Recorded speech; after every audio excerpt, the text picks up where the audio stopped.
Nevruz Bramo, 70 vjeç nga Skrapari, është një histori force, vullneti dhe dashurie për muzikën. Edhe pse në moshën 10 vjeçare humbi shikimin dhe një nga gishtat e dorës, si pasojë e shpërthimit të një mbetjeje luftarake nga lufta e dytë botërore, ai nuk hoqi dorë nga ëndrat për të luajtur me klarinet. Jam aksidentuar në moshën 10 vjeç me një mbeturi të luftës së dytë botërore. Unë kisha shumë dëshirë për klarinet.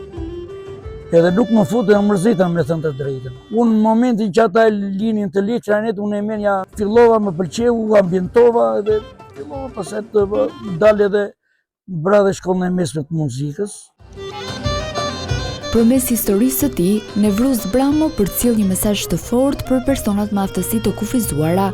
Ai i fton ata të besojnë te vetja dhe të ndjekin pasionet e tyre. Të gjithë janë të mrekullueshëm. Ta jetojnë jetën ashtu si më vjen. Ta jetojnë e ta shijojnë.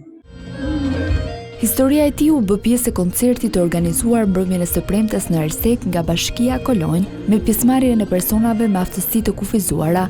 Aktiviteti solli në skenë muzikë, art dhe histori frymëzuese, duke përcjellë mesazhe të fuqishme për përfshirjen dhe barazinë.